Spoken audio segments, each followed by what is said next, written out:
Salut à tous, chers abonnés humains. On se retrouve aujourd'hui pour un nouveau podcast. Je reçois Thibaut Hatché, qui a déjà participé au podcast lors d'un épisode intitulé « Quelle source d'énergie pour le futur ?»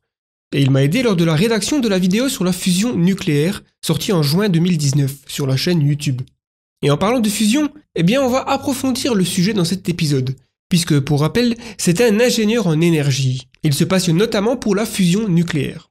On va parler des projets historiques et actuels autour de la fusion. Est-ce que la fusion nucléaire est la meilleure source d'énergie pour une civilisation avancée? Où trouve-t-on le combustible? Est-ce qu'il faut miner la planète pour en trouver? Y en a-t-il suffisamment ou est-ce rare? Ou encore comment créer une centrale à fusion? Thibaut va également répondre à certaines de vos questions que vous avez pu poser sur les réseaux sociaux. Merci encore d'ailleurs pour votre participation. On en a reçu pas mal. On vous rappelle que pour un meilleur confort, vous pouvez choisir d'écouter le podcast en tâche de fond si vous êtes sur votre ordinateur ou tablette, ou alors de le télécharger directement sur votre téléphone pour pouvoir l'écouter n'importe où. Il suffit de chercher The Flares sur iTunes ou une autre appli de podcast. Profitez-en pour vous abonner afin de ne pas manquer les prochains podcasts. Si vous avez des remarques ou des interrogations à propos de cet épisode, vous êtes bien entendu libre de les poster en commentaire juste en dessous. On vous souhaite une bonne écoute et c'est parti. Bienvenue sur le podcast de Flares. Ici, les machines. Des conversations sur les nouvelles technologies, la conquête spatiale, Post-humanisme, intelligence artificielle, ferons ensemble notre chemin vers l'avenir. Tout de suite, votre rendez-vous avec le futur.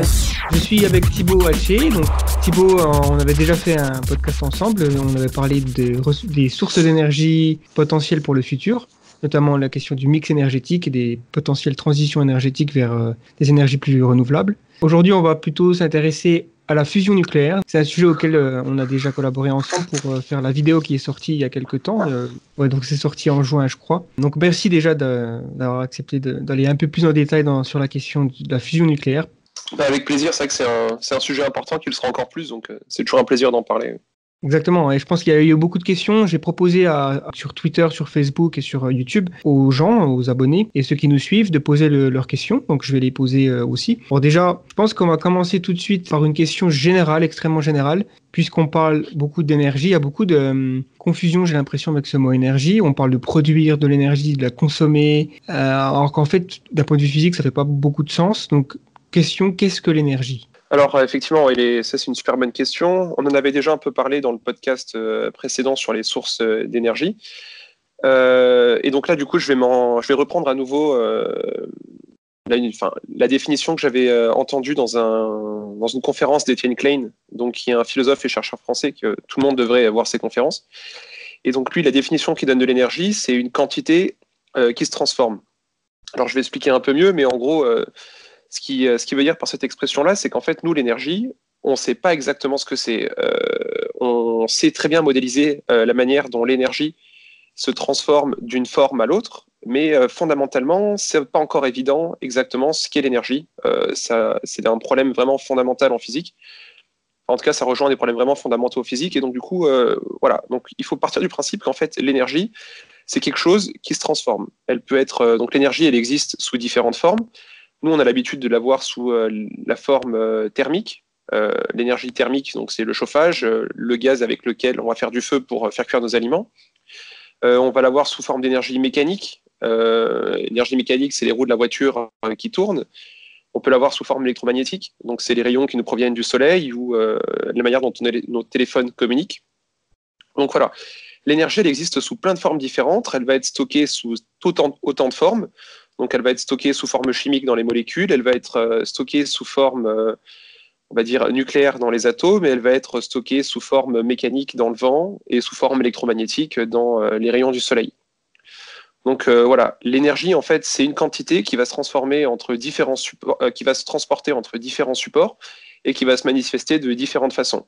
Et nous, en fait, quand on dit produire de l'énergie, ce qu'on fait, c'est qu'on récolte de l'énergie sous une forme qui ne nous aide pas forcément. Par exemple, on va récupérer l'énergie mécanique du vent pour en faire de l'électricité. Donc avec de l'énergie mécanique, on va produire une énergie électrique. Et cette énergie électrique-là, on va pouvoir la reconvertir en énergie mécanique plus loin, par exemple dans le moteur d'une voiture électrique. Voilà. Donc l'énergie, en fait, c'est cette chose-là qu'on va transformer, déplacer et stocker. Et si je comprends bien, d'après alors il me semble que c'est la première loi de la thermodynamique, c'est donc en fait l'énergie, elle ne peut pas être créée ni détruite, en fait, elle ne fait que passer d'une forme à une autre. Oui, en fait, là, on reprend. Je me semble que c'est Einstein qui avait dit ça. C'est rien ne se crée, rien ne se perd, tout se transforme. Oui. Si c'est pas Einstein, c'était quelqu'un d'autre. Mais voilà, c'est cette idée-là. C'est vrai que l'énergie. Alors, l'énergie et la matière, finalement, on s'est rendu compte que c'est plus ou moins la même chose maintenant. Il y a certaines passerelles entre énergie et matière. Mais effectivement, si on prend l'ensemble dans l'univers de toute la matière plus de toute l'énergie, il n'y a pas d'énergie ou de matière qui se crée de nulle part. On va avoir des conversions d'une forme à l'autre, on va avoir des conversions d'un support à l'autre, mais effectivement, on ne va pas pouvoir créer de l'énergie de nulle part, on ne va pas pouvoir faire disparaître de l'énergie. Elle va forcément se convertir. D'accord. Au final, on se rend compte dans l'histoire de l'humanité que plus on a réussi à récolter des quantités d'énergie importantes pour notre utilisation, plus ça s'est traduit en principe par une augmentation de la complexité de nos cultures, de nos découvertes scientifiques. Et donc, une des raisons pour laquelle on en veut plus, c'est pour continuer à progresser, j'imagine, à se développer et toujours acquérir plus de connaissances. Et donc, oui, effectivement, on voit bien qu'entre les types, il y a quelques milliers d'années, dizaines de milliers d'années qui cultivaient ce qu'ils pouvaient dans le sol à la force de leurs bras, et puis les mêmes personnes qui ont eu accès à l'énergie mécanique fournie par des animaux. On voit qu'ils ont déjà pu faire vraiment une grande progression dans la manière dont ils organisaient la vie collective. Et à chaque fois qu'une nouvelle source d'énergie est apparue comme ça, alors la première source d'énergie qui est apparue, qu'on a réussi à maîtriser, c'est le feu. Ensuite, je ne suis pas sûr de l'ordre, mais il me semble que ça va être l'énergie des animaux, l'énergie mécanique des animaux. Et puis ensuite, oui, on a commencé à découvrir le pétrole, l'énergie nucléaire, et puis aussi les énergies, donc à extraire les énergies renouvelables de l'environnement. Mais ça, c'est ce qu'on fait déjà depuis longtemps dans les moulins, par exemple.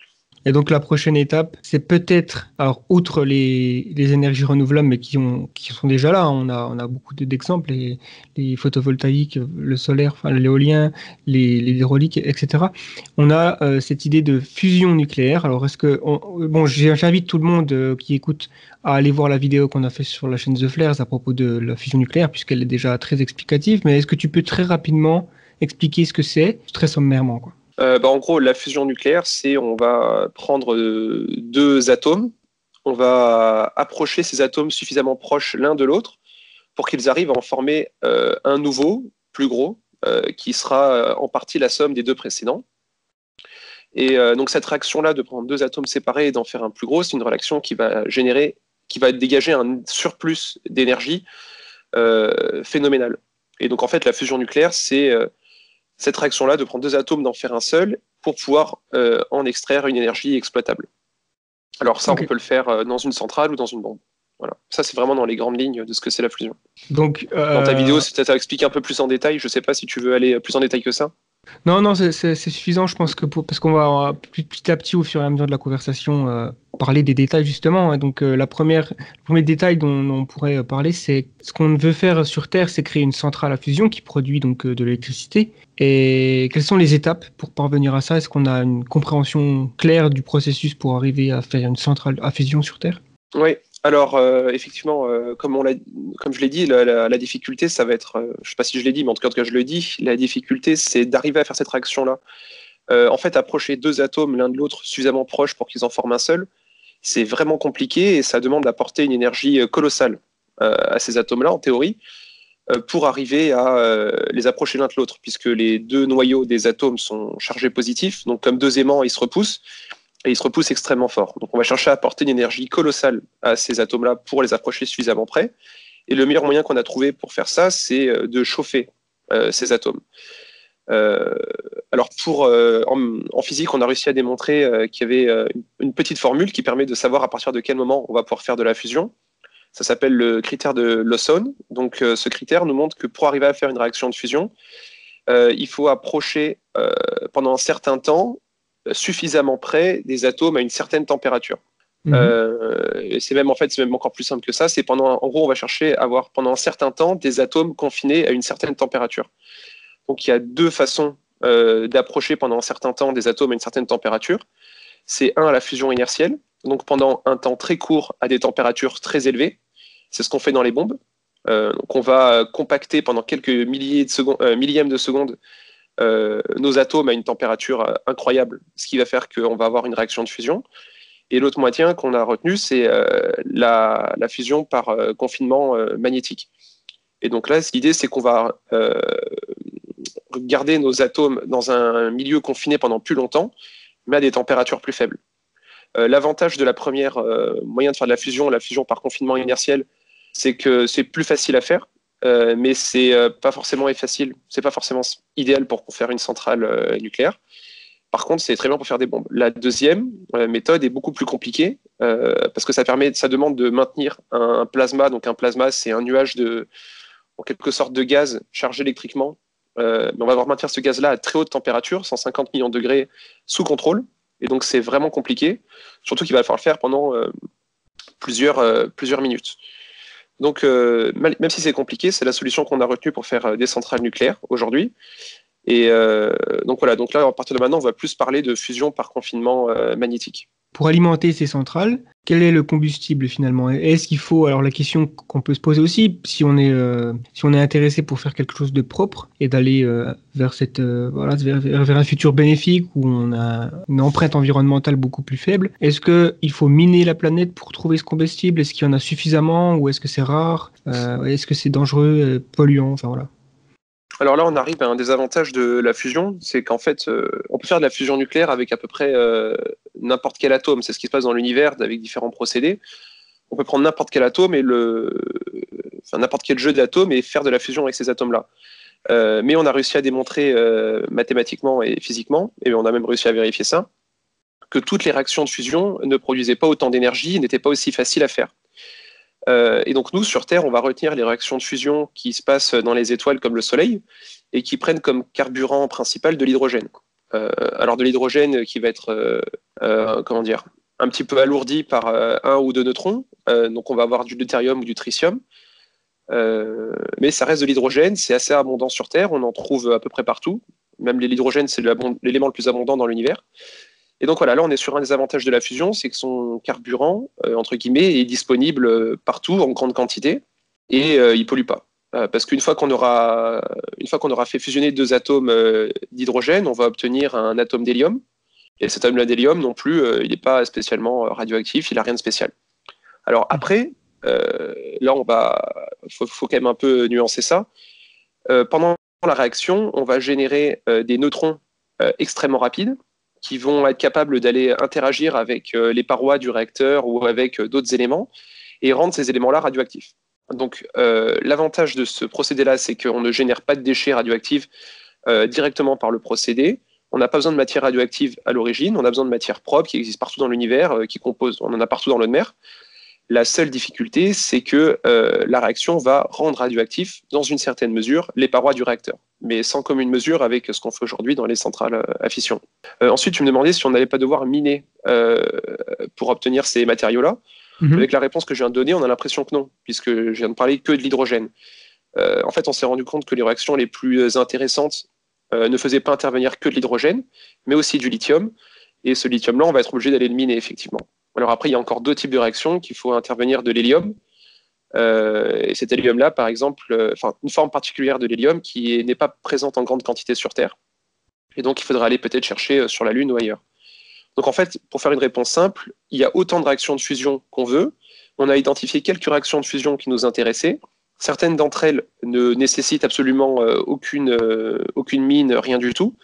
Mais en revanche, ce n'est pas les plus rentables. Nous, on va quand même essayer de faire celles qui sont les plus rentables, les plus intéressantes, et auquel cas, on aura besoin d'aller chercher des matériaux ou de produire des matériaux qui sont relativement rares, mais qui ne sont pas inaccessibles ni particulièrement rares dans l'absolu dans l'univers. Ok, donc c'est plutôt une bonne nouvelle.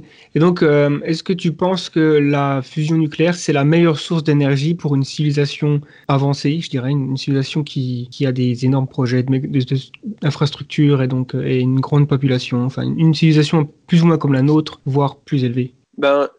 J'ai l'impression que dans l'état actuel des connaissances, oui. Parce que pour peu qu'on arrive à la réaliser, pour peu qu'on arrive à démontrer que ça soit faisable de le faire relativement facilement une fois qu'on a la maîtrise technologique suffisante, On peut le faire à partir de l'élément le plus abondant dans l'univers. On peut la réaliser n'importe où, sur demande. C'est à peu près sans limite. On peut dire qu'avant qu'une espèce intelligente dans l'univers arrive à épuiser le potentiel de la fusion, on a le temps de voir venir. Donc, a priori, dans tout ce qui est a priori pour l'instant concevable, imaginable, la fusion reste la meilleure source d'énergie possible. Après, souvent les auteurs de science-fiction qui ont essayé de prévoir l'avenir ont imaginé un avenir complètement naïf, parce qu'ils n'avaient pas été capables d'imaginer effectivement ce qu'ils étaient incapables d'imaginer. Et donc, moi, la réponse que je vais te donner, c'est avec ce que je suis capable d'imaginer, à l'heure actuelle, je te dirais que oui. Mais on n'est jamais à l'abri de se tromper quand on parle d'un avenir aussi lointain. Oui, effectivement, et c'est toujours important de garder une place pour ce qu'on ne sait pas, car on l'a bien vu dans l'histoire, de toute façon, les situations de crise ou les moments où on avait vraiment l'impression que les connaissances actuelles de l'époque ne pouvaient pas prédire certains bouleversements qui allaient se passer dans les siècles après et qui ont complètement changé.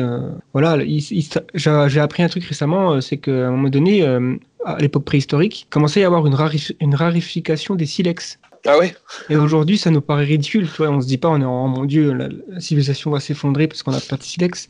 Parce qu'on a tellement évolué dans l'utilisation des outils, des techniques, que les silex aujourd'hui, c'est plus tellement la priorité. Et donc, je me dis peut-être que finalement, nos problèmes d'aujourd'hui, alors c'est un peu optimiste évidemment, mais c'est se dire, on ne sait pas ce qu'on ne sait pas. Donc le futur nous réserve peut-être, alors soit des catastrophes, c'est sûr, mais on peut les prédire déjà en fonction d'extrapoler les tendances aujourd'hui, mais aussi peut-être des surprises plutôt bonnes, comme voilà une percée dans une recherche comme sur les centrales à fusion, ou alors quelque chose de différent.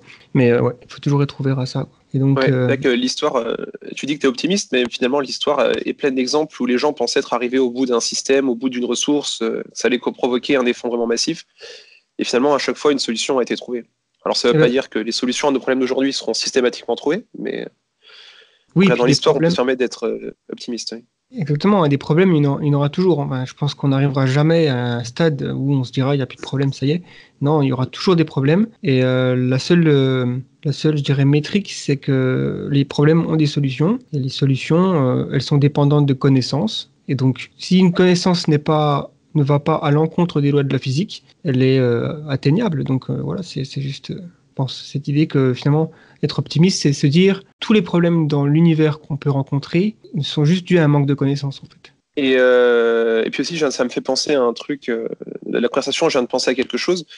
Si ça se trouve, pour une civilisation avancée, l'idée même de récolter de plus en plus d'énergie, de grossir à l'infini, de coloniser l'univers, finalement, ça n'a pas de sens. Peut-être qu'à partir d'un certain niveau d'intelligence, d'un certain niveau de développement, une civilisation se rend compte qu'il y a il y a quelque chose de plus important, quelque chose de plus attrayant que coloniser l'univers et la galaxie.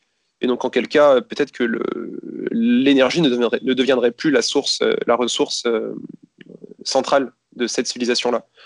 Donc, si ça se trouve, un jour, on n'aura plus besoin d'énergie comme on en a besoin aujourd'hui. Ouais, c'est vrai que c'est ce que j'ai expliqué, le paradoxe de Fermi, on va dire. Oui, en plus, oui.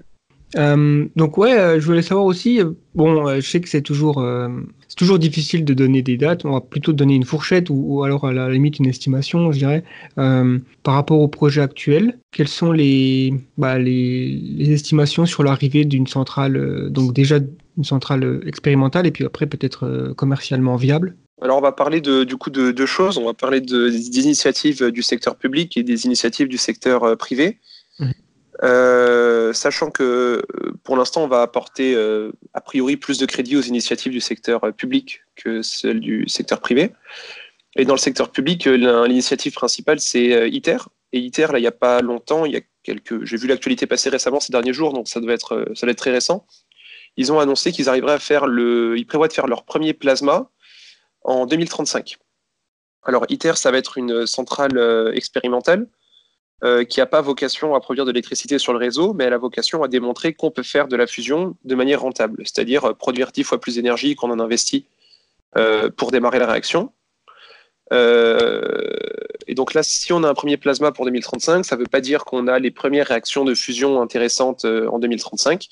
Et il me semble qu'il se réserve 10 ans de tests avant de faire les premières réactions qui mettront en jeu des matières comme le tritium et et je crois peut-être même le lithium, et qui serait plus représentatif de ce qui se ferait dans une centrale commerciale. Donc, on peut retenir que pour le secteur public, l'horizon 2050 pour la démonstrabilité, la démonstration de la faisabilité d'une centrale industrielle, sachant que la suite, le premier démonstrateur industriel est planifié au Japon à partir de 2060, et ça serait Demo. Mais ce projet-là, pour l'instant, est extrêmement dépendant des aléas du projet ITER. Donc, parler à cet horizon-là de date, c'est effectivement très compliqué, mais en gros, les grandes lignes, c'est ça, c'est 2050 idéalement pour la démonstration de la faisabilité par ITER, et à partir de 2060 pour Demo, et peut-être du coup 2100 pour l'arrivée des premières centrales, un peu à peut-être 2080, 2090, 2100, je ne sais pas, pour les premières centrales commerciales. Ça, c'est un peu si tout se passe selon le plan. Après, il y a effectivement quelque chose qui est intéressant, c'est l'arrivée du secteur privé dans la danse. Alors, ce qu'on observe pour l'instant, c'est qu'il y a beaucoup de startups qui ont émergé, surtout en Amérique du Nord. Ces startups-là sont financées par des acteurs privés qui n'ont pas peur de mettre quelques dizaines, centaines de millions sur la table. Et ce qui est intéressant, c'est qu'on observe une dynamique assez intéressante qui n'est pas forcément la même que celle qu'on a observée pour SpaceX, etc. C'est-à-dire qu'on prend souvent l'exemple du secteur spatial comme la démonstration que le secteur privé peut arriver à faire des choses que le secteur public n'a pas réussi à faire. Oui. Là, dans le cadre de la fusion, je ne suis pas sûr que ça s'applique vraiment, parce que dans le cadre de SpaceX, personne n'a jamais dit c'est impossible de faire atterrir une fusée comme SpaceX l'a fait. Personne n'a dit on ne sait pas faire. Le message principal, c'était ça coûte trop cher, c'est pas rentable. Ça sera pas rentable de le faire. Et donc, du coup, on va pas le faire. On va privilégier des lanceurs simples, ça coûtera moins cher à développer, dans l'absolu, ça coûtera moins cher. Le pari de SpaceX, ça a été de se dire, nous, on va le faire de manière rentable. Et puis, bon, on va voir si l'avenir dira s'ils ont réussi à le faire. A priori, c'est bien parti. En ce qui concerne la fusion, c'est différent. La fusion, les chercheurs, dans les années, quand ils ont commencé dans les années 60 à faire des recherches là-dessus, ils se sont dit tout de suite, on va réussir à faire des petits réacteurs, ça va aller vite, on va y arriver facilement. Et en fait, les chercheurs se sont rendus compte avec le temps que plus le réacteur était petit, plus le plasma était difficile à contrôler. Et donc, dans l'absolu, il fallait augmenter la taille des réacteurs, etc., jusqu'à aboutir à une complexité de plus en plus grande. Et c'est ce qui fait que la fusion n'est toujours pas aujourd'hui disponible pour un usage industriel et commercial. C'est qu'en fait, les chercheurs, au fur et à mesure de leur recherche, se sont rendus compte qu'il y avait de plus en plus de difficultés qu'ils n'avaient pas soupçonnées. Et moi, avec le secteur privé, en ce qui concerne la fusion, j'ai l'impression qu'on observe un peu le même phénomène avec des entreprises, des acteurs comme Lockheed Martin, qui disaient on va pouvoir faire en quelques années un réacteur qui va tenir dans un conteneur de camion. Et en fait, en observant un petit peu leur communication, on se rend compte que finalement la date, petit à petit, elle est repoussée. Et elle est repoussée à chaque fois qu'ils annoncent une taille du réacteur de plus en plus grande. Et donc moi, j'ai un peu l'impression que le secteur privé se rend compte aujourd'hui qu'il rencontre exactement les mêmes difficultés qu'avait rencontré le secteur public à l'époque. Et donc là, le problème auquel fait face le secteur privé, c'est pas un problème de rentabilité, c'est tout simplement un problème de faisabilité. Donc voilà. Pour revenir à la question de base, quelle est l'échéance à laquelle on peut penser voir arriver des centrales à fusion? Pour le secteur public, je l'ai dit, c'est à peu près entre 2060 et 2100. Pour le secteur privé, on a des communications régulières à base de 2020, 2030, 2040. Donc du coup, moi, mon commentaire là-dessus, c'est qu'en regardant la manière dont ces communications sont faites, retardées régulièrement, on n'est pas à l'abri de se retrouver finalement avec un secteur privé qui rencontre exactement les mêmes difficultés que le secteur public et qui n'arrive pas à produire un démonstrateur avant lui aussi une centaine d'années après le début des recherches. Alors, cependant, même que ce soit donc pour ITER, pour le secteur public ou pour le secteur privé, on n'est pas à l'abri d'une rupture technologique fondamentale qui permette de changer complètement la donne. Et par exemple, j'ai vu il n'y a pas si longtemps que ça, juste après qu'on ait réalisé la vidéo, juste après qu'on ait participé sur la vidéo sur la fusion, j'ai vu une actualité passer sur le fait que des chercheurs en laboratoire avaient réussi à recréer des aimants, mais incroyablement plus puissants que tout ce qui se faisait à l'heure actuelle. Alors là, pour le coup, je suis vraiment pas expert en modélisation de plasma, en contrôle de plasma, mais la puissance des aimants en fusion, la manière dont on peut piloter la puissance d'un aimant est vitale dès qu'on fait de la fusion par confinement magnétique.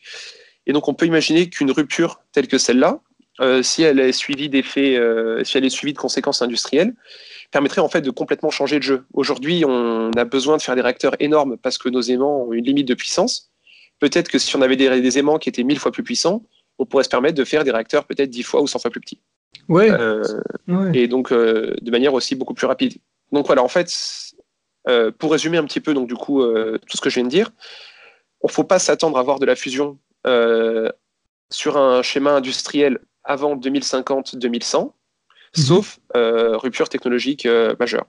Soit dans le domaine de la modélisation avec de l'intelligence artificielle, soit dans le domaine plus hardware avec des aimants plus puissants, par exemple. Voilà. Ouais, et donc là, c'est difficile de faire un pronostic. Oui, effectivement. De toute façon, on sait très bien que c'est plus une question de probabilité. Je dirais que, d'après ce que tu me dis, il semblerait quand même que la probabilité serait plus, donc, certainement, deuxième moitié du 21e siècle, encore plus probable la fin de cette deuxième moitié, donc le dernier quart, quoi. Et voilà. Bon, après, du coup, je serais curieux de savoir ce que tu réponds aux personnes qui pensent que, en fait, tout ça c'est bien beau, mais en fait, on va atteindre le mur bien avant, où il y aura quelque chose. En fait, on est un peu déjà à bout de souffle en termes de ressources, en termes d'énergie, en termes de rarification, un peu de tout ça, et donc le mal sera déjà fait d'une certaine façon, et que la fusion, ça va être un pétard mouillé d'une certaine façon. Est-ce que tu as une réaction à cette... Oui, j'ai deux réactions. La première, c'est si effectivement on atteint le mur avant, oui, ça aura servi à rien tout ça. Si on disparaît avant, écoute, effectivement, ça aura servi à rien. Par contre, si on disparaît pas avant, la fusion sera vraiment indispensable. On ne pourra pas passer à l'étape supérieure du développement de l'humanité sans une source d'énergie qui a les mêmes caractéristiques que la fusion, en tout cas. Alors après, il y a beaucoup de gens qui vantent la décroissance, ce genre de choses, dans quel cas, effectivement, on n'a pas forcément besoin d'une nouvelle source d'énergie, mais pour peu qu'on tienne le progrès scientifique et de l'humanité sous son développement actuel comme étant quelque chose de souhaitable, la fusion ne devient indispensable. Même si on souhaite un développement de l'humanité beaucoup plus raisonnable, beaucoup plus raisonné, beaucoup plus respectueux de l'environnement, on ne peut pas trouver une meilleure source d'énergie que la fusion, puisqu'elle a l'avantage par rapport aux renouvelables d'être illimitée et de pouvoir la contrôler. Alors que les renouvelables, on ne décide pas quand est-ce qu'on va produire et elle a un potentiel qui n'est pas illimité. Oui. Même s'il est quand même particulièrement important. Et la principale réponse que j'ai envie de faire, c'est les gens qui craignent qu'on atteigne le mur avant qu'on arrive à la fusion et qui se serviraient éventuellement de cette crainte-là pour dire que ça ne sert à rien d'investir de l'argent dans la fusion. J'aimerais bien leur demander où est-ce qu'ils préféraient qu'on investisse cet argent-là. Le projet ITER, il me semble que c'est 19 milliards de dollars sur toute la durée de la construction du projet. J'aimerais bien savoir c'est quoi le budget publicité dans le monde entier à l'heure actuelle. Quel est le budget voiture dans le monde entier à l'heure actuelle, voiture diesel, voiture essence. Quel est le budget smartphone à l'heure actuelle dans le monde entier. Donc peut-être qu'en fait les gens qui font une critique de la société actuelle en pointant le fait que son développement infini n'est pas viable et qu'on va arriver à détruire la branche un peu sur laquelle on est assis, moi ces gens-là je leur ferai remarquer qu'effectivement ils ont peut-être raison, mais que la fusion c'est une aventure scientifique, c'est une aventure humaine qui ne gaspille pas des ressources, qui est là pour créer du savoir, qui est là pour créer des outils technologiques de pointe qui permettront de nous libérer d'un paquet de problèmes si ça marche. Et donc, même si c'est une cause perdue dans le sens où on aurait disparu avant, c'est pas la fusion qu'il faut viser. C'est pas la recherche dans la fusion qui est le problème de l'humanité aujourd'hui. Ça vaut peut-être le coup je pense qu'on pourrait réduire le taux de renouvellement des smartphones, le taux de renouvellement des machines à laver.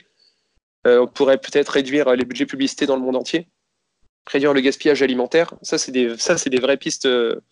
C'est des vraies pistes de progrès qui ont un impact bien plus important que la recherche sur la fusion nucléaire. Et c'est pour ça que moi, je pense que la fusion nucléaire, en fait, finalement, elle crispe un peu, elle attire l'attention parce qu'il y a le terme nucléaire dedans et parce que c'est un investissement public massif. Mais quand on regarde par rapport à la quantité d'argent qui est gaspillée par l'humanité chaque mois, à mon avis, ITER paraît vraiment minuscule. Et pourtant, c'est une sacrée aventure scientifique et humaine et une sacrée aventure diplomatique aussi, qui va vraiment dans le bon sens pour moi. Ouais, c'est clair, je te rejoins tout à fait. Et ça, c'est presque extrêmement frustrant, presque dégoûtant de voir à quel point finalement le budget de la défense américaine surpasse complètement le budget qui est alloué au développement de la fusion. Si on est vraiment au bout du rouleau, on devrait mettre toutes nos ressources et tous les cerveaux disponible. Enfin, on devrait faire un plan Marshall, quoi, enfin un plan Manhattan, le projet Manhattan. Ouais, je vois ce que tu veux dire. Voilà, ou un Ouais. plan Marshall qui était le but de reconstruire l'Europe après la Deuxième Guerre mondiale. C'est-à-dire vraiment de se dire, c'est l'objectif, il faut le faire vite, et on sait que c'est bénéfique, on sait que ça peut marcher, et donc voilà, c'est ça qui me frustre beaucoup. Maintenant, ouais, je préfère dépenser de l'argent dans Hollywood et faire voilà, Ouais, par exemple. Ouais. divertissements. Comme l'a dit, je sais plus qui, haïssez le jeu, n'haïssez pas les joueurs. C'est-à-dire que finalement, on est dans un jeu, dans un jeu, euh, dans un jeu à l'échelle mondiale où effectivement les États-Unis jugent indispensable pour la pérennité de leur État d'avoir un budget de la défense complètement surdimensionné. Ce qui peut être intéressant, c'est de se poser la question comment changer les règles du jeu. Enfin, en fait, en gros, mon message, ça sert à rien d'aller voir de pointer du doigt les décideurs américains en leur disant ce que vous faites, c'est mal. Il faut orienter l'argent ailleurs. Bon, à la rigueur, ça peut peut-être aider. Mais ce que je voudrais surtout dire, c'est qu'il faut vraiment réfléchir à comment changer les règles du jeu au niveau mondial pour que les États-Unis ne se sentent plus obligés de dépenser autant d'argent dans leur défense et que cet argent-là devienne disponible pour d'autres projets scientifiques, humanitaires ou de développement, tout simplement. Ouais, et ce qu'on dit pour les États-Unis, finalement, c'est valable un peu pour tous les pays du monde. Je ne suis pas sûr qu'en Europe, on soit à la traîne dans ce qui est l'accroissement des budgets de la défense. C'est juste que, bon, comme on dépensait moins, la hausse paraît moins haute, mais c'est un peu une tendance mondiale en ce moment d'augmenter tous les budgets, tout le monde augmente ses budgets de la défense. Et donc, ce qui serait intéressant de se demander, c'est comment enrayer cette dynamique et comment créer un monde où les pays ne se sentent pas obligés de gaspiller autant d'argent, dépenser autant d'argent dans des projets qui ne font pas forcément progresser le bien-être de l'humanité. Ouais, et puis je pense qu'une des solutions, justement, c'est la fusion nucléaire, puisque qui dit énergie propre et très abondante, pour pas grand-chose finalement en termes de combustible, ça signifie forcément une nouvelle ère pour l'humanité, dans le sens où on n'a plus à se dire si j'ai des ressources, c'est parce que le voisin en a moins. Enfin, tu vois ce que je veux dire? On a cette... oui, parce que là, en plus, c'est une ressource que tous les pays auront à disposition. Donc, Ouais, tout le monde a un peu d'eau, tout le monde a la possibilité d'avoir du deutérium, du tritium, et donc il me semble pas que ce sera un problème de moi je suis la Chine, j'ai des terres rares, je fais une guerre commerciale avec les États-Unis si ça me chante, et puis on a cette espèce de tension qui grandit. Enfin voilà, c'est comme ça, c'est dommage, mais on espère que ça ira mieux. Du coup, pour partir sur un peu, imaginons un futur très lointain, genre en 2500, allez, je pars un peu très loin. Est-ce que si la fusion elle est massivement adoptée sur Terre, donc on va dire chaque pays a plusieurs centrales et que on a comme ça une sorte de une prolifération des centrales à fusion, est-ce qu'il y a un problème qui peut arriver avec? Parce qu'on voit bien qu'à partir du moment où on a eu les énergies fossiles à disposition, on a commencé à savoir comment les extraire. On ne se rendait pas compte qu'on faisait du mal à l'environnement parce qu'on n'avait pas vraiment conscience des effets pervers de relâcher du CO2 par exemple. Est-ce qu'il y a aussi un effet pervers qui peut arriver avec la fusion sur une échelle très grande? En fait, la fusion, elle va à une échelle très grande, effectivement, très très grande. La fusion, qu'est-ce qu'elle fait basiquement? C'est qu'on va convertir de la matière en chaleur. En gros, si je simplifie vraiment la chaîne de conversion, c'est ça. La fusion, elle prend de la matière, des atomes, et elle en convertit une partie en chaleur.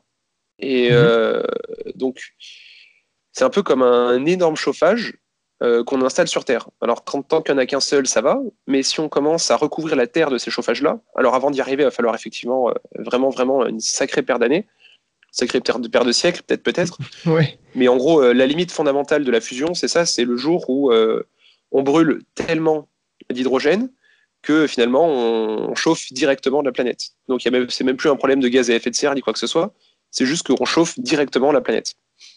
Donc ça, avant d'y arriver, effectivement, il faudra vraiment énormément de temps, mais c'est un peu la limite fondamentale de la fusion pour une planète, c'est qu'à un moment donné, on transforme la planète en étoile, quoi, si on va jusqu'au bout du phénomène. Ouais, du coup, il faudrait... Donc voilà, peut-être directement aller voir le soleil. Voilà. Mais bon, on peut imaginer qu'avant d'en arriver là, il y aura d'autres modes d'organisation qui permettront de produire l'énergie ailleurs, ou d'exploiter cette énergie ailleurs et finalement de délocaliser la production de chaleur et de préserver la Terre comme un petit havre paradisiaque, quoi. Oui, c'est vrai que c'est un petit peu ce qui ressort de pas mal de projections de plans, on va dire, certains milliardaires, on va dire. Je pense notamment à Jeff Bezos qui a déclaré que sa vision de la Terre dans le futur, ça serait en fait toutes les industries lourdes seraient dans l'espace. Serait délocalisé dans l'espace. Ouais. Voilà, parce que quitte à polluer, autant polluer le vide intersidéral, pas intersidéral, mais l'espace, quoi, plutôt que la planète Terre, qui est un jardin. Et en science-fiction, on a souvent ces termes, on a des planètes jardins, qui sont là pour abriter la vie, on a des planètes minières plutôt, donc c'est peut-être... à la limite, on parle aussi de beaucoup des astéroïdes comme étant une source de matériaux. Du coup, par rapport à l'espace, est-ce que je sais pas si tu veux rajouter quelque chose, oui.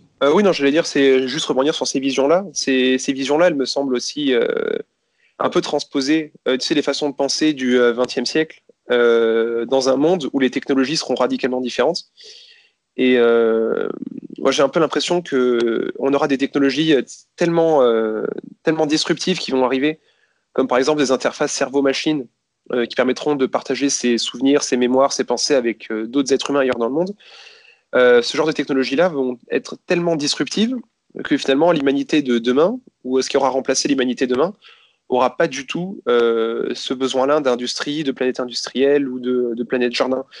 Donc effectivement, c'est une vision qui est possible, cette vision-là d'une industrie délocalisée dans l'espace. Mais j'ai un petit peu le pressentiment qu'on fait l'impasse sur des ruptures beaucoup plus importantes qui vont advenir d'ici là, qui sont beaucoup moins visibles, et qui font en fait que cet avenir-là, peut-être en fait, il nous apparaîtra complètement absurde aujourd'hui. C'est comme quand on regarde les ordinateurs de Star Wars qui maîtrisent dans Star Wars, ils maîtrisent le voyage interstellaire, mais ils ont toujours des tubes cathodiques. Tu vois un petit peu ce que je veux dire? Ouais, c'est vrai. Et j'ai un peu l'impression que c'est, c'est ce truc-là, quoi.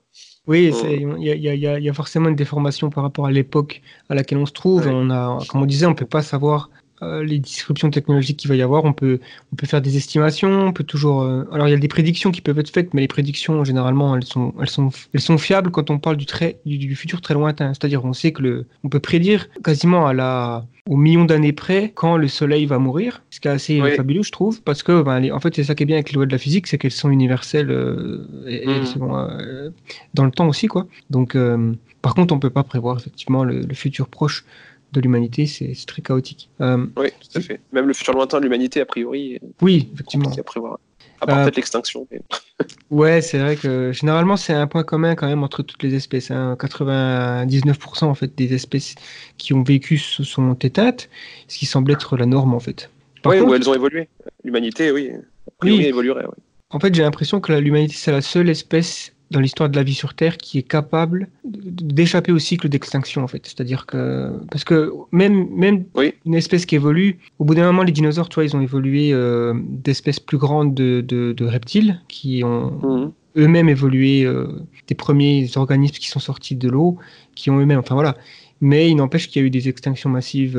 Oui, tout à fait. Donc une planète peut très bien avoir de la vie, d'un seul coup il n'y a plus rien. Mais nous, j'ai l'impression qu'on est la seule espèce, grâce à notre capacité à acquérir des connaissances collectives et donc de bâtir quelque chose de plus grand avec ces connaissances-là. On est la première espèce qui a potentiellement en tout cas qui a le potentiel de lutter contre cette espèce d'extinction qui nous guette, que ce soit un astéroïde, un super-volcan ou autre. Oui, tout à fait. Du coup, pour rester un petit peu dans la thématique espace, est-ce que la fusion nucléaire, ça peut être un moyen de propulsion intéressant pour l'exploration spatiale? Bah écoute, la science-fiction l'a pas mal décrit, il me semble, et a priori, oui, si la science-fiction l'a choisi assez régulièrement et t'évoques pas la question par hasard, je pense, oui, tout à fait, ouais. C'est vraiment un bon moyen de production d'énergie dans l'espace parce que t'as pas besoin de beaucoup de carburant, donc pas beaucoup de masse à déplacer dans ton vaisseau spatial, donc t'alourdis pas ton vaisseau spatial, c'est très bien. Et c'est de l'hydrogène, t'en trouves partout dans l'univers. Donc a priori, ça apparaît comme étant une source d'énergie absolument parfaite pour le voyage spatial, oui. Il y en a partout, c'est dense, et on peut la produire de manière régulière et contrôlée, donc a priori, oui. Excellente source d'énergie pour le voyage spatial, oui. Bon, je pense qu'on va passer donc du coup aux questions Internet. On va essayer d'en faire quelques-unes. La première, c'est de Julien sur Twitter. Alors je sais pas exactement qui tu es, Julien, mais si tu écoutes, tu te reconnaîtras, je pense. Est-ce que donc tu penses qu'il serait judicieux de mettre aussi des fonds importants pour développer des réacteurs utilisant le thorium, ou est-ce qu'on doit tout miser sur un réacteur à fusion? Alors ça, c'est une question vraiment compliquée parce qu'elle a des considérations économiques vraiment assez vastes. Mhm. Alors juste pour expliquer, le réacteur à thorium, c'est un réacteur dit de 4e génération à neutrons rapides. Ce type de réacteur est actuellement déjà en cours de développement en Europe, aux États-Unis, en Chine et ailleurs. Donc que ça soit au thorium ou un autre type de réacteur de 4e génération. Donc à l'heure actuelle, il y a déjà de la recherche sur le réacteur au thorium. J'ai déjà vu beaucoup de vidéos YouTube présenter le réacteur au thorium comme une espèce de solution un peu miracle. La réalité est un petit peu plus nuancée. Je ne connais pas tout à fait cette technologie, mais j'imagine qu'il y a de gros problèmes de sûreté aussi intrinsèques à ce type de réacteur, pas dans le sens où ils peuvent exploser, mais tout simplement les sels dans lesquels la réaction se fait sont très corrosifs et potentiellement peuvent amener le réacteur à se dissoudre et donc à relâcher quand même de la radioactivité dans l'environnement. Donc le réacteur au thorium, c'est un réacteur qui n'est pas aussi miraculeux que beaucoup de reportages ont pu laisser l'entendre, mais ça reste une solution intéressante. Alors, est-ce qu'il faudrait mettre plus d'argent dans la recherche sur le réacteur au thorium aujourd'hui ? Il faudra avoir énormément d'éléments. Je n'ai pas tous les éléments politiques et économiques en main pour faire une réponse franche là-dessus. Donc, moi, ce que je peux dire, c'est qu'a priori, aujourd'hui, l'équilibre a dû être atteint, puisque si la solution était vraiment si miraculeuse que ça, on aurait déjà vu des centaines de millions de dollars tomber dessus. Donc, a priori, si ce n'est pas le cas, c'est qu'effectivement, il y a des difficultés qui sont souvent passées sous silence et qui font que ce réacteur n'est pas aussi miraculeux qu'il puisse l'être. Voilà. Après, est-ce qu'il vaut mieux développer le thorium plus que la fusion ? Écoute, moi, je dirais, a priori, pas forcément. Et même, en fait, ça serait plus judicieux de développer les deux de front, comme on fait déjà aujourd'hui, en fait. Je serais jamais contre plus d'investissement dans la recherche scientifique et surtout dans les réacteurs à fusion. Mais il ne faut pas oublier que c'est des technologies qu'on n'a pas encore réussi à démontrer, on n'a pas encore réussi à démontrer la faisabilité économique et industrielle. Donc c'est toujours un peu hasardeux pour un politique de mettre des milliards sur la table sans être sûr que ça va payer quand ta population elle demande de partir à la retraite un peu plus tôt ou qu'elle demande des investissements prioritaires dans d'autres sources d'énergie. Donc moi, si je devais répondre personnellement, je te dirais oui, bien sûr, beaucoup plus d'argent pour la recherche scientifique et en particulier pour la fusion. Après, en se mettant à la place du politique qui a énormément d'éléments en main, qui a énormément de considérations, qui a des électeurs qui ne sont pas d'accord les uns avec les autres, je te dirais que la solution ne doit pas être si simple que ça et que l'équilibre qu'on observe aujourd'hui a de fortes chances d'être l'équilibre qui a été jugé optimal par ceux qui avaient tous les éléments en main. Voilà. Okay. Mais ça fait toujours un peu mal au cœur de se dire que la fusion n'a que 20 milliards de budget alors qu'elle pourrait vraiment changer le destin de l'humanité, quoi. Oui, voilà, c'est ma réponse. C'est vrai. J'enchaîne avec une question qui nous vient de YouTube. Et donc, c'est le Christ Cosmique qui nous pose cette question, intéressant pseudo. Alors, la haute température ne va-t-elle pas être dangereuse pour l'installation ou le personnel du bâtiment ? Et est-ce que la fusion produira de la radioactivité comme les étoiles ? Mais il me semble que tu as un petit peu parlé de ça précédemment. Oui. Alors, la première question, la haute température ne va-t-elle pas être dangereuse ? Pour l'installation, oui. Pour le personnel, non. En fait, la difficulté de faire des réacteurs à fusion viables, c'est qu'effectivement, le plasma est très, très, très chaud et on ne veut absolument pas que ce plasma rentre en contact avec les parois du réacteur parce qu'il va bousiller les parois du réacteur. Donc, la haute température est dangereuse pour l'installation, dans le sens qu'elle peut imbiber l'installation, qui coûte cher, qui est compliqué à construire. Donc, c'est vraiment quelque chose qu'on veut éviter. Donc, c'est pour ça que les projets sont aussi longs, en fait. C'est la principale difficulté de faire de la fusion contrôlée, c'est d'arriver à contrôler le plasma pour que l'énergie contenue dans le plasma n'aille pas abîmer l'installation. Pour ce qui est du personnel, la réponse est beaucoup plus rassurante. C'est qu'a priori, le personnel est loin du réacteur en lui-même. Et même si le plasma a la capacité d'abîmer les parois du réacteur, il n'aura pas la capacité d'atteindre le personnel du bâtiment qui sera, a priori, avec des règles de sécurité élémentaires, pas au contact direct du réacteur, quoi qu'il en soit. Ouais, ou pas se mettre dedans quand il allume, quoi. Oui, c'est un peu l'idée, quoi. Évite de rester à côté, dans le doute. Voilà, c'est pas très compliqué d'éloigner le personnel. Moi qui veux devenir Dr Manhattan, je sais pas si t'as déjà vu Watchmen. Ouais, si, c'est mon super-héros préféré, il est trop cool. Mais bon, je suis pas sûr que ça marche comme ça dans la vraie vie. Non. Et ensuite, la fusion produira-t-elle de la radioactivité comme les étoiles ? La question est posée de manière un petit peu... de manière assez intéressante. Ça me fait penser que peut-être la notion de radioactivité est soit très bien comprise, soit pas assez bien comprise. Et dans tous les cas, du coup, je renverrai vers les vidéos du Fermilab sur YouTube qui ont fait des vidéos sur la radioactivité qui sont absolument géniales. Ok. Et ensuite, maintenant, voilà, donc j'invite tout le monde à aller regarder ces vidéos sur la radioactivité qui sont vraiment incroyables. Et ensuite, maintenant, je vais répondre à la question. La fusion produira-t-elle de la radioactivité comme les étoiles? Oui, absolument. Exactement le même type de radioactivité, c'est-à-dire de la lumière, des neutrons et potentiellement quelques particules chargées. Voilà. Mais dans des quantités, somme toute, très contrôlables et très raisonnables. Oui, puis de toute façon, pour être tout à fait rassurant, je dirais, on est tous radioactifs, hein, on a tous Oui. des... Ouais, bah là, ça a un petit peu plus, la fusion produit un peu plus de réactivité que l'être humain moyen, mais ça reste quelque chose de tout à fait gérable.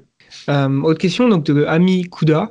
Que va devenir l'hélium produit lors de la fusion? Est-il considéré comme un déchet ou simplement un rejet? Et pourrait-il être utilisé dans d'autres industries? Alors, en fait, on n'évoque pas vraiment la problématique de l'hélium en général quand on parle de fusion, puisque on va produire des quantités d'hélium extrêmement faibles, de quelques grammes à quelques kilogrammes, en tout cas pour une seule centrale par an. En gros, on va pas produire assez d'hélium pour avoir un usage industriel en fer derrière. De l'hélium, c'est pas un produit particulièrement dangereux, voire pas du tout. Donc a priori, c'est un peu un non-sujet l'hélium. Il est dans une quantité tellement faible que même s'il était dangereux, de toute façon, on s'en foutrait. Et là, c'est pas un truc hyper intéressant, en soi, quoi. Donc, je dirais, il faut pas vraiment se poser de questions à propos de l'hélium, c'est un peu un non-sujet. D'accord. On pourra le nettoyer, le rebalancer dans l'atmosphère ou juste le stocker. De toute façon, ce sera pas grand-chose, quoi. On pourra faire des ballons. Ouais, les gars dans la centrale qui sont des ballons tout droit du réacteur. Question de Baudric Romain. Comment on récupère l'énergie de la fusion pour la transformer en électricité? Donc là, c'est quelque chose d'assez technique sur le procédé en lui-même. Est-ce que c'est comme pour la fission qui utilise des échangeurs de chaleur? Alors, je sais pas si c'est vrai. Ouais, en fait, on va faire pour la fusion comme on fait dans toutes les centrales thermiques du monde, c'est-à-dire qu'on a une source de chaleur qui va être soit du pétrole, soit du gaz, soit des déchets, soit du bois, soit des atomes qui font de la fission, soit ici des atomes qui font de la fusion. Donc ces atomes-là, ces procédés-là vont produire de la chaleur. Cette chaleur-là, on va la récupérer grâce à un circuit de refroidissement qui va être en général de l'eau, mais qui peut être autre chose. Donc en gros, l'eau va circuler autour du réacteur, va capter la chaleur du réacteur. Cette eau-là, elle va se transformer soit directement en vapeur, soit, dans le cas de la fission, elle va transférer sa chaleur à un autre circuit d'eau pour des raisons de sûreté. Et ensuite, c'est ce deuxième circuit d'eau qui va se transformer en vapeur, donc via un premier échangeur de chaleur. Et ensuite, la vapeur transformée, soit directement, soit après l'échange de chaleur, va servir à entraîner une turbine, cette turbine va entraîner un aimant qui va, grâce à un petit procédé électromagnétique, produire un courant électrique. Donc la réponse, c'est oui, absolument, comme pour la fission. Effectivement, je vais nuancer. Comme pour toute source d'énergie, on va produire de l'électricité via, en général, une turbine. Donc, une production de vapeur et une turbine. À la différence qu'ici, en fission, on a un échangeur de chaleur entre les deux circuits d'eau, dans la majorité des cas. Pour des raisons de sûreté, au cas où un des circuits casse, ça empêche la radioactivité de s'échapper dans l'environnement. Ici, en fusion, on a moins de problèmes de radioactivité, donc c'est potentiellement possible d'imaginer un circuit sans échangeur de chaleur avec juste une production directe de vapeur. Mais j'ai pas le schéma. Comme on n'a pas encore, j'ai pas le schéma d'ITER en tête à ce niveau-là, et comme de toute façon les démonstrateurs industriels sont pas encore dessinés, ou en tout cas je les connais pas, je peux pas répondre précisément à cette question. Donc on récupérera l'énergie de la même manière que pour n'importe quelle autre centrale. Est-ce que ça fera intervenir un circuit ou deux circuits? La réponse reste ouverte, je l'ai pas forcément. Ok. Bon, alors là, c'est une question de Bvic36, qui est une question un peu plus politique, je dirais. Quel pourcentage d'économie de temps et d'argent ferait-on si ITER était 100% français, sans avoir de négociations internationales? Oui, Bvic était un petit peu provocateur ce jour-là.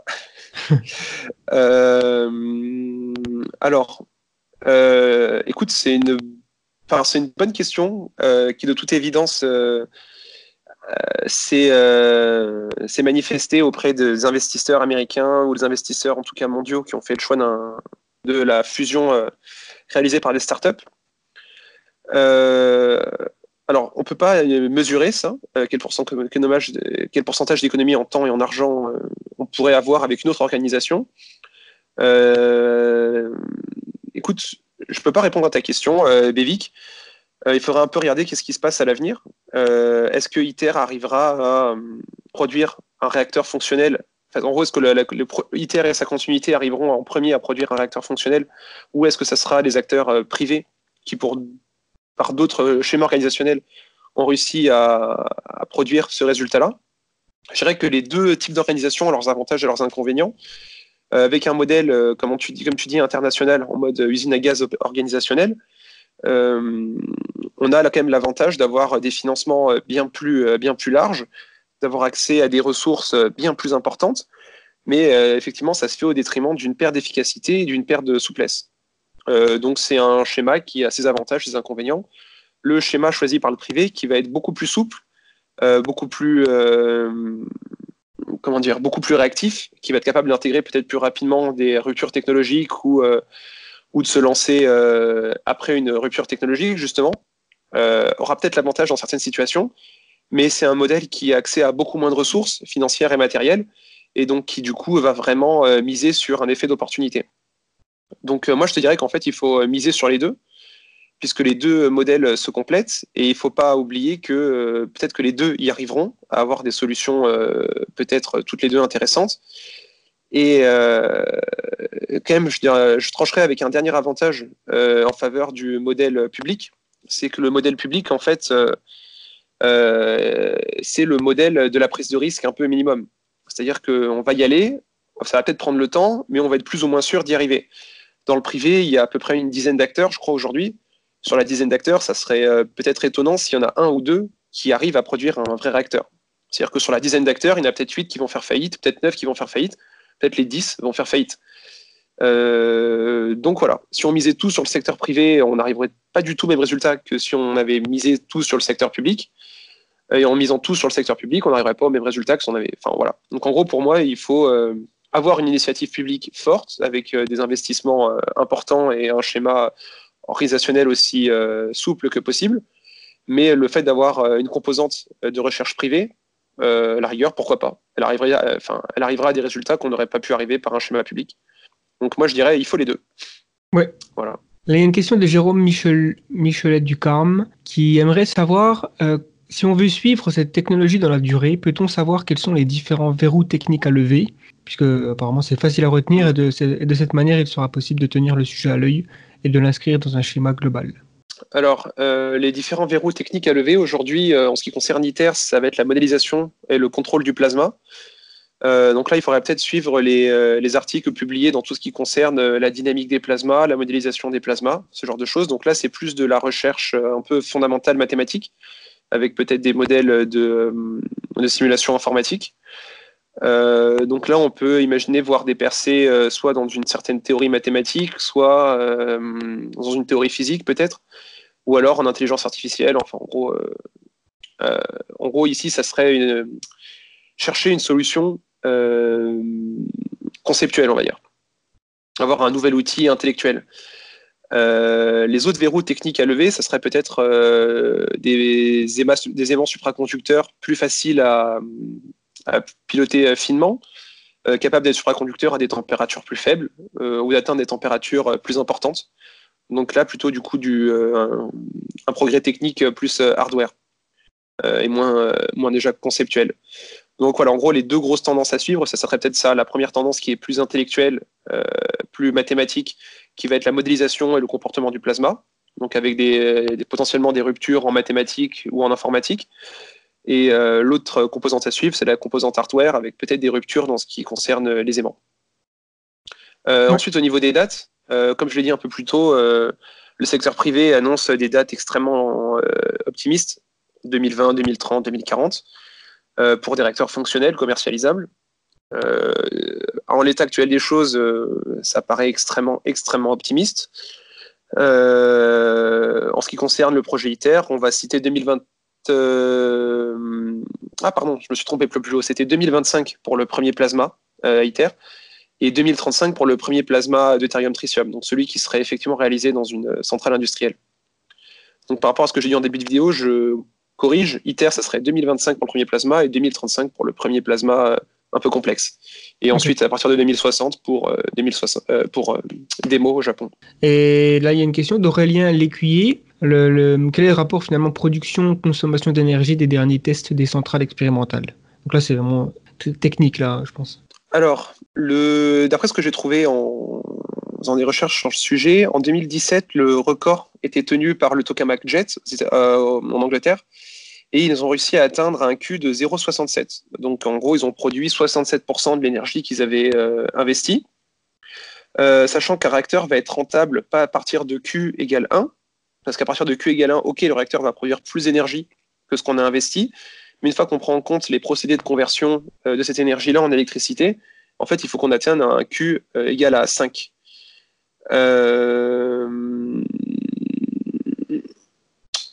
Voilà, donc ITER lui cherche à avoir un Q égal à 10. Et voilà, en tout cas, bon, le record officiel pour l'instant, c'est 0,67. Ok. Voilà. Donc 0,67, on est quand même assez loin de 10. On est assez loin de 10, oui. Ouais. Mais bon, on a aussi une échelle, on a un changement d'échelle colossal entre Jet et ITER. Et Jet tiendrait plusieurs fois dans ITER. A priori, on y arrivera. Cool. Une question de GMZN, toujours sur YouTube.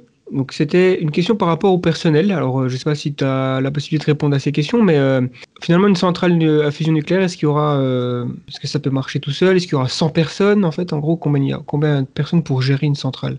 A priori, ça dépendra pas mal avec les progrès d'intelligence artificielle aujourd'hui, on voit de plus en plus de métiers être automatisés. On en verra encore plus dans les années à venir.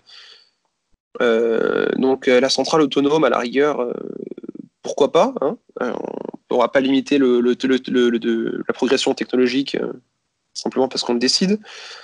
Sinon, 100 personnes, écoute, moi je te dirais ça dépendra globalement de la taille de la centrale, ça dépendra du degré de progression technologique, et donc on peut s'attendre à avoir peut-être 1 millier de personnes sur les plus grosses centrales, dans le cas où le progrès technologique se fait un petit peu désirer, à peut-être une centaine de personnes si le progrès technologique est allé vraiment loin sur une grosse centrale, ou peut-être tout simplement un petit réacteur qui est géré complètement autonome. Écoute, ça dépendra du type de centrale, ça dépendra du progrès technologique, mais oui, on peut retenir cet ordre de grandeur-là, peut-être de 100 à 1000 personnes, en fonction de la taille de la centrale et du progrès. Ok, et tu disais que le plus petit qu'une centrale pourrait être, en théorie, ce serait quoi? Ce serait comme dans un conteneur en bateau? Ah bah alors, ça, a priori, la centrale, du moment qu'on a accès aux technologies suffisantes, on peut faire une centrale aussi petite que l'on veut, en fait. On peut vraiment, dans l'absolu, on peut en faire une vraiment minuscule. La seule difficulté, c'est comme je te l'ai dit plus tôt, plus la centrale est petite, plus c'est compliqué de contrôler le plasma sans détruire la centrale elle-même. Oui. Ou en tout cas sans l'abîmer. Donc aujourd'hui, on est obligé de faire un truc qui est massif comme ITER, qui est gigantesque. Peut-être que dans 200, 300 ans, ou plus tôt, on sera capable de faire des centrales beaucoup plus petites. Il y a la limite théorique, je pense, de la taille de la centrale, elle doit être extrêmement faible, extrêmement basse. Lockheed Martin, pour citer en tout cas ceux qui ont vraiment fait une annonce sur une taille de centrale, eux, ils parlaient de la faire tenir dans un conteneur de camion. Mais ils ont déjà abandonné ça, ils en sont déjà à être un peu plus gros. Donc là, une question de Dada qui nous dit si on arrive à produire beaucoup plus d'énergie électrique, alors encore une fois, produire de l'énergie, c'est pas vraiment le bon terme, on va plutôt dire d'électricité, grâce à cette méthode de fusion, est-ce que la consommation ne va pas augmenter jusqu'à finalement ce que ça ressemble à un serpent qui se mord la queue, qu'en gros il complète en disant si on a plus d'électricité, on va toujours plus consommer et donc on va pas résoudre les problèmes de surconsommation et de gaspillage. Est-ce que finalement c'est pas du tout un problème? Alors, la fusion offrira la possibilité de plus consommer. La fusion en elle-même ne va pas être la source de la consommation. La fusion va donner les moyens de consommer plus. Donc ça ne veut pas dire qu'il faut interdire la fusion parce qu'on ne veut pas consommer plus. La question, c'est de se dire, une fois qu'on aura accès à l'énergie produite par la fusion, quel mode de consommation on veut privilégier pour la société.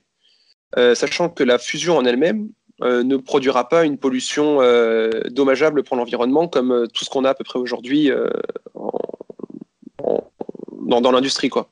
Donc la fusion en elle-même ne représente pas un problème, dans le sens où elle va pas polluer.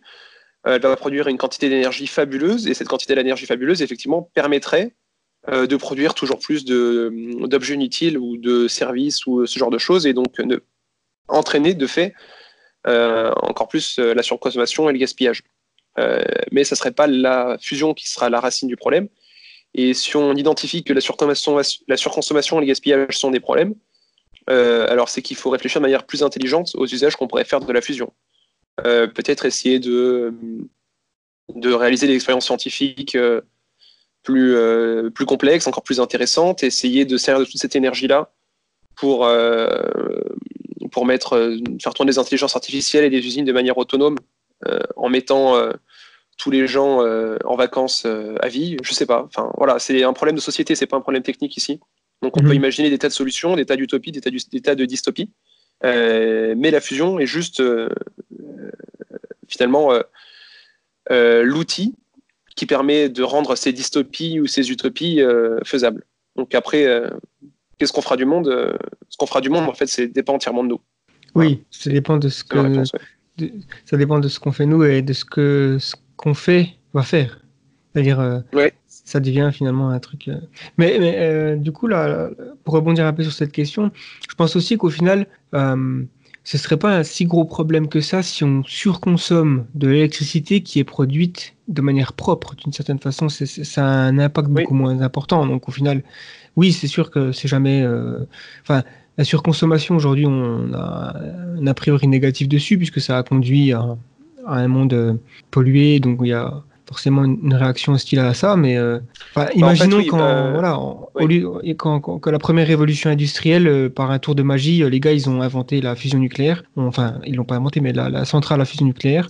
Donc on n'aurait pas eu du tout d'énergie fossile. On serait pas du tout en train de dire qu'il faut moins consommer, quoi. On pourrait toujours être en train de raser des forêts ou de produire du plastique qui pollue les océans. Enfin, ouais, il y a toujours ça. Ouais. Finalement, l'électricité en lui-même ne serait pas le problème. La question, ce serait toujours qu'est-ce qu'on fait de cette énergie-là ? Qu'est-ce qu'on fait de cette électricité ? Est-ce qu'on s'en sert pour raser des forêts ou est-ce qu'on s'en sert pour planter des arbres ? Au contraire, je ne sais pas.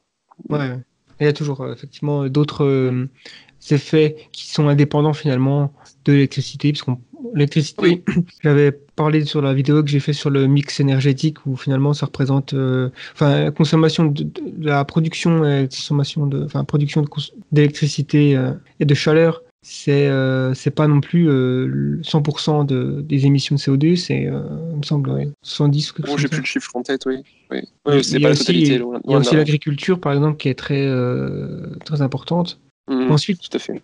Une question de Corwin Delphine. Donc, je ne sais pas si c'est une femme. Ce serait la première, peut-être. En tout cas, la première question qu'elle envisage, qu'elle pose, c'est est-ce que finalement, alors tu as un petit peu parlé de ça, hein, mais est-ce que la fusion pourrait concerner des atomes plus lourds ? Donc, oui. Des atomes de carbone ou... on peut fusionner des atomes de... Enfin, après, je connais... Il y a peut-être une limite théorique, mais en tout cas, elle doit aller assez haut. On peut fusionner des atomes aussi lourds qu'on veut, à condition d'avoir l'énergie suffisante à disposition, sachant qu'à partir de certaines tailles d'atomes, il n'y a que des collisions d'étoiles à neutrons qui arrivent à les fusionner. Donc, ou des supernovas. Ou des supernovas. Ou on peut imaginer aussi peut-être d'autres interactions entre d'autres types d'étoiles et des trous noirs, j'en sais rien. En fait, en gros, il y a vraiment que les procédés les plus extrêmes dans l'univers qui peuvent fusionner les atomes les plus lourds. Donc nous, sur Terre, on n'envisage pas du tout de faire ça, surtout qu'énergétiquement, c'est pas ce qui est très intéressant.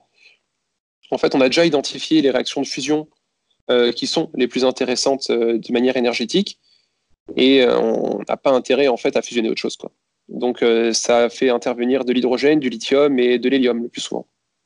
Ok. Voilà. Ouais, c'est les plus. En plus, ce qui est avantageux, c'est que c'est les plus abondants aussi dans l'univers. Ça fait partie des éléments les plus abondants. Ouais. Donc on n'a pas intérêt en fait à fusionner des trucs plus lourds. Ouais. Mais on peut le faire pour le plaisir. Hein. Ouais, juste à expérience scientifique. Ouais. Bon, j'ai juste une petite dernière question, mais ça t'en a déjà. En fait, finalement, on n'a pas parlé tant que ça.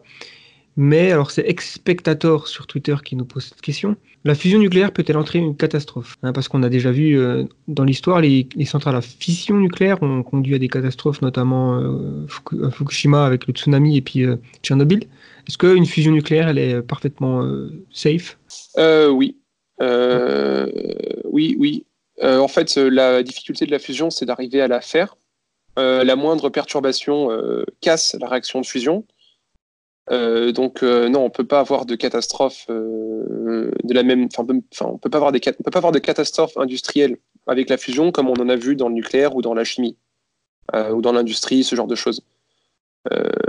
La fusion en elle-même, c'est un procédé qui est, de la manière dont on le fait sur Terre, qui peut pas être dangereux en fait. Intrinsèquement, dès qu'il y a au moindre problème, la moindre difficulté, la réaction s'arrête. Et c'est vraiment toute la difficulté de la fusion. Ouais. Voilà. Juste aussi, j'avais vu dans les commentaires de la vidéo qu'on avait fait sur la fusion, qu'il y avait des remarques sur la fusion froide. Et il me semble aussi que tu avais une question sur la fusion froide ici, non ou pas? Oui, effectivement, je l'ai sauté parce que je me suis dit, j'étais un peu conscient de ton temps et je voulais pas forcément qu'on passe du temps sur ça. Mais effectivement, la fusion froide, on a déjà entendu parler de ça. Enfin, finalement, ça a fait un petit peu un buzz, il me semble, dans les années 70 ou un truc comme ça. Et, 80, il me semble. Ouais, les années 80 et aux États-Unis. Et puis, du coup, est-ce que c'est complètement farfelu cette idée ou pas? Alors l'appellation fusion froide, ça recoupe en fait beaucoup de procédés différents pour faire de la fusion, mais l'idée c'est toujours la même, c'est d'arriver à approcher des atomes suffisamment proches l'un de l'autre pour arriver à les faire fusionner. Alors à l'époque, effectivement, ça avait fait un énorme buzz dans les années 89 quand deux chercheurs avaient annoncé qu'ils avaient réussi à le faire de manière assez facile. En fait, leur travail a été complètement démonté par la communauté scientifique. Et depuis, en fait, la situation, c'est un peu la suivante. Physiquement, on voit pas comment ça peut marcher, on voit pas comment ça peut se faire, mais ça serait tellement incroyable si on arrivait à le faire qu'il y a toujours quelques petits labos un peu perdus, quelques personnes un petit peu passionnées qui sont prêtes à financer ce genre de recherche. Donc, à l'heure actuelle, il y a toujours de la recherche de manière extrêmement marginale qui est faite là-dessus, dans tous les endroits du monde, parce que si jamais il y a une découverte majeure qui se fait là-dessus, ça serait vraiment une rupture incroyable. Mais physiquement, on voit pas trop comment c'est possible, quoi. Même beaucoup sont persuadés que c'est pas possible. Donc en voilà. fait, c'est quoi? C'est de faire fusionner des atomes sans d'immense chaleur ou pression? Ouais, en fait, c'est que de produire de la pression par d'autres moyens. D'accord. Mais on voit bien qu'en fait, à un moment donné, il faut quand même apporter l'énergie. Et si on est à basse température, on voit pas trop comment on peut apporter l'énergie. Il y en a qui avaient l'idée de faire ça grâce à des micro-organismes qui seraient capables d'approcher suffisamment près les atomes l'un de l'autre. Il y en a d'autres qui voient ça avec des cristaux qui seraient capables d'approcher les atomes seulement l'un de l'autre, mais la réalité, c'est que ça marche pas et qu'on est presque sûr que c'est impossible. Et la seule solution qui semble, d'après ce que j'ai vu passer, qui serait possible, c'est en utilisant des muons, en remplaçant les électrons dans les molécules. En fait, en gros, deux atomes vont interagir l'un l'autre via leurs muons. Alors ça, par contre, j'ai pas du tout le fondement scientifique. J'ai jamais vu ça à l'école, ni en prépa, ni quoi que ce soit. Donc, voilà, j'ai juste vu ça en faisant quelques recherches préliminaires.